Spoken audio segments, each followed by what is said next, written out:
charts drawn with meticulous care, depicting coastlines that vanish upon approach, islands that dissolve like morning mist, and cities whose ruins have never been found. In the silent archives of forgotten libraries, there exist maps that should not be.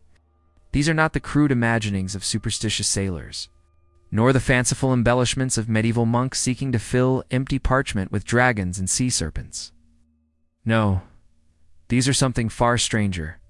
They are the Phantom Atlas, collection of cartographic enigmas that have haunted scholars for centuries. Maps created by learned men and women, explorers who stake their reputations on the accuracy of their work, yet whose discoveries seem to exist only on paper. Welcome back to Whispered Chronicles, Echoes of Forgotten Lore. Tonight, we open the cartographer's cryptic compendium and trace the invisible borders between the known world and the spaces in between, where geography becomes mythology, where the line between discovery and delusion grows dangerously thin. Our journey begins in the cold waters of the North Atlantic.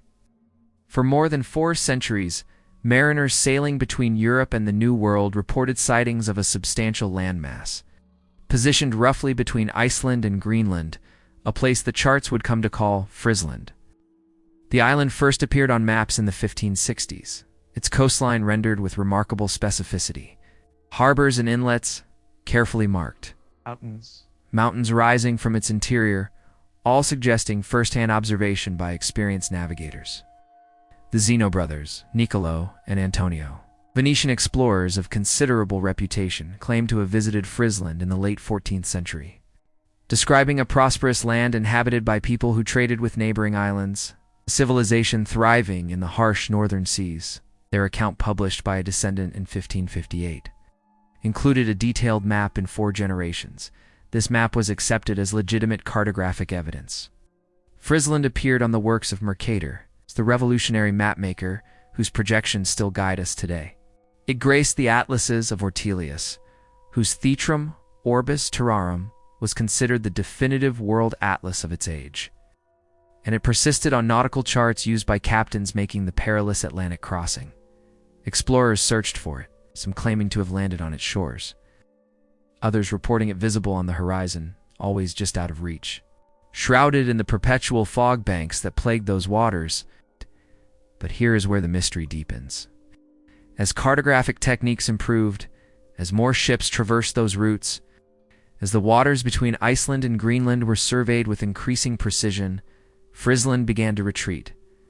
By the 18th century, it had vanished entirely from serious maps, relegated to the category of cartographic ghost, a phantom island that existed for 400 years before being erased.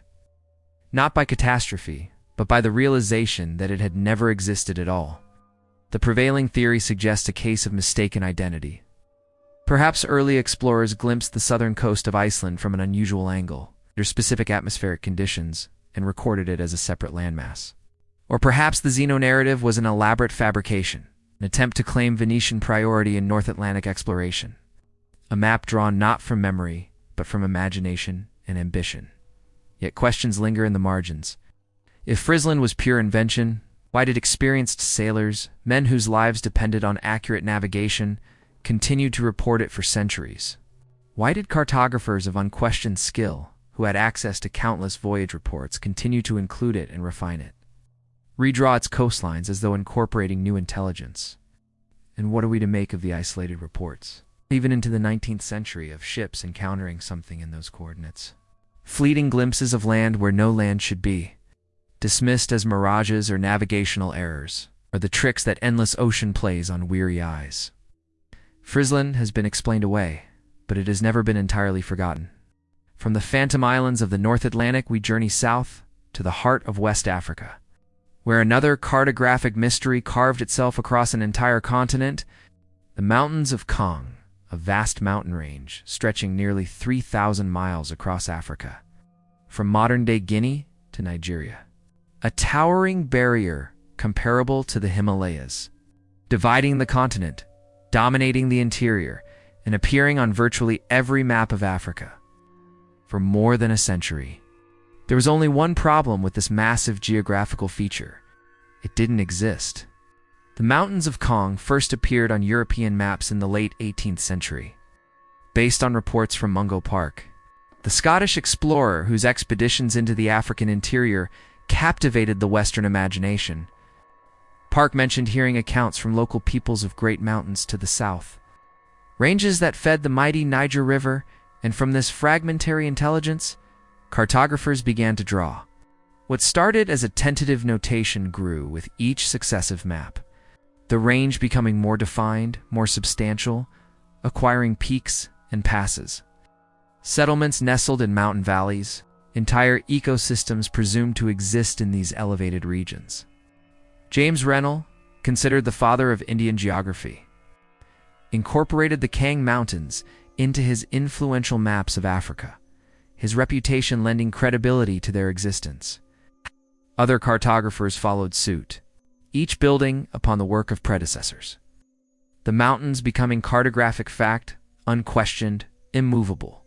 For decades, the Kang Mountains shaped European understanding of African geography. They influenced colonial planning.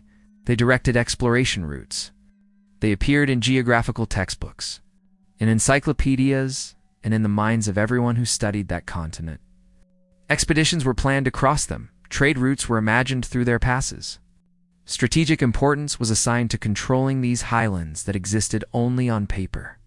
It wasn't until the late 19th century, as European powers intensified their penetration of West Africa, as explorers pushed deeper into the interior, that the truth began to emerge. The mountains weren't actually there. Where massive ranges should have risen there was savanna, scattered hills, river valleys, but nothing approaching the scale depicted on the maps. Louisa Steph Binger, a French explorer, conducted systematic surveys in the 1880s, crossing the region where the Kang Mountains should have dominated the landscape and found flatland. The mountains were quietly removed from maps, erased with the same cartographic confidence that had drawn them. A geographical feature covering millions of square miles, deleted, as though it had been nothing more than a clerical error. But the questions this raises are not so easily erased. How does an entire mountain range persist on maps for over a century without a single expedition actually reaching it? Actually climbing its slopes? Actually confirming its existence? How does professional geographical knowledge built by learned societies and scientific institutions perpetuate such a massive error? The answer lies in the nature of maps themselves and what we forget about them. Assumptions bridging gaps in knowledge, and sometimes those assumptions crystallize into apparent fact. Repeated so many times they become truth. The mountains of Kang remind us that even our most confident knowledge is built on foundations that may be less solid than they appear.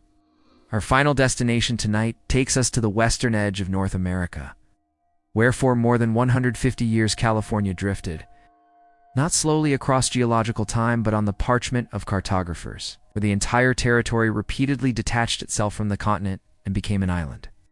This wasn't a minor cartographic dispute or a marginal theory held by fringe geographers. California's island appeared on hundreds of maps created by the most respected cartographic houses in Europe. It was taught in schools, referenced in official documents, and shaped colonial policy.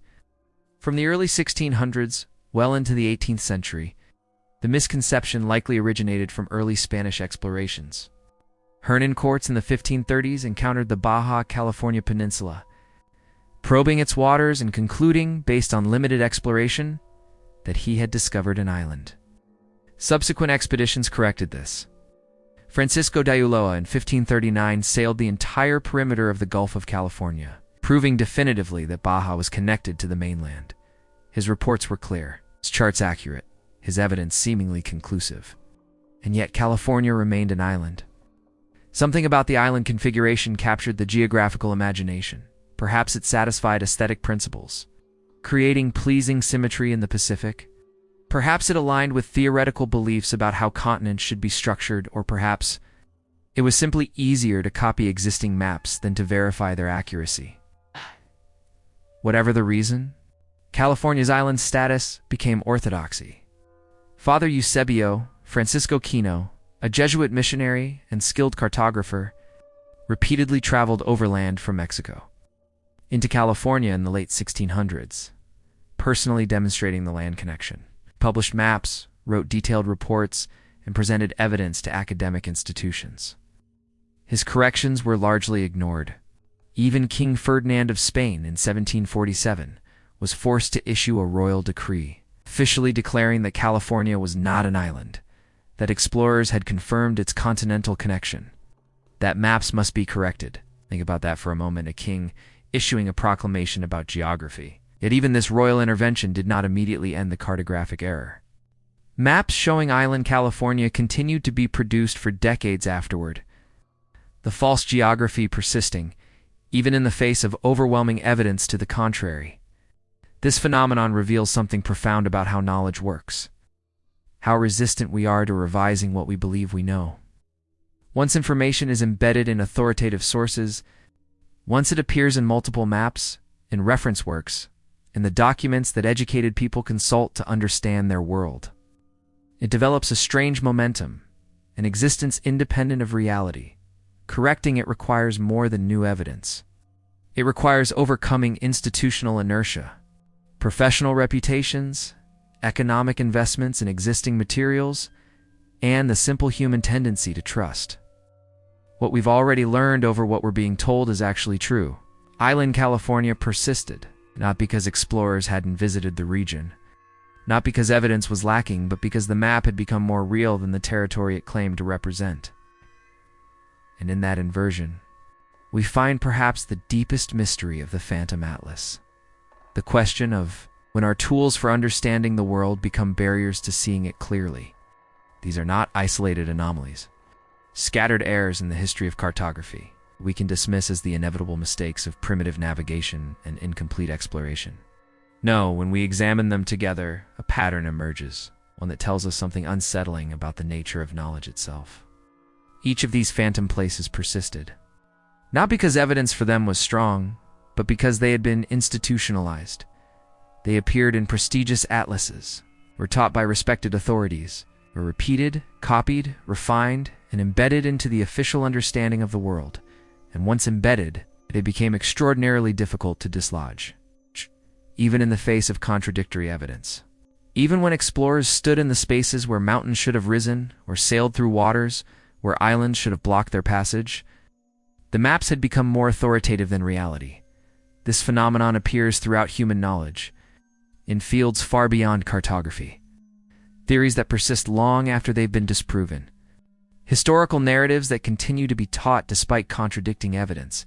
Scientific models that remain in use because they're familiar, because they work well enough, because revising them would require too much reconstruction. We like to believe that knowledge progresses linearly, that errors are discovered and corrected. That truth accumulates like sediment, building a firmer foundation with each generation.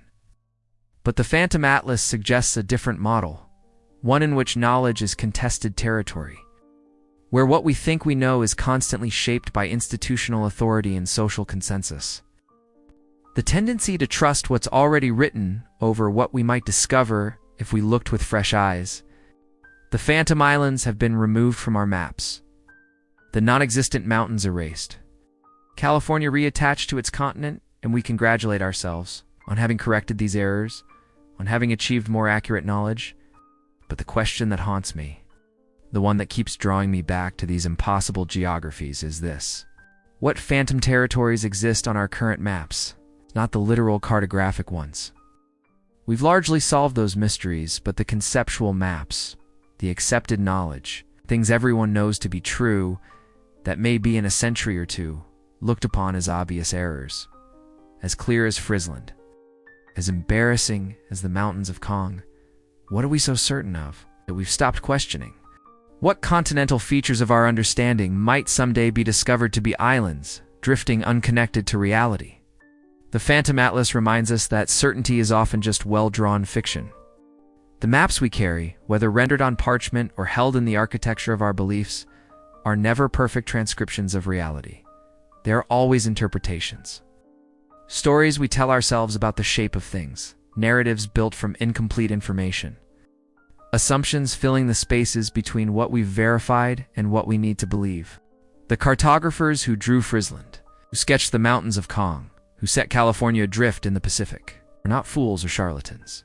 They were learned individuals, working with the best information available to them, trying to construct accurate pictures of a world, most of which remained unseen. Their errors teach us humility. They remind us that our own certainties may be equally phantom, equally vulnerable to the next explorer who dares to venture into the spaces we think we've already mapped.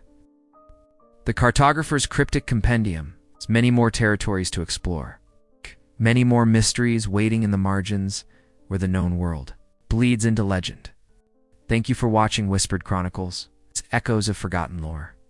Please subscribe so you don't miss any of our explorations into lost and forgotten history. Until we meet again, keep exploring, keep questioning, and most important, always stay safe.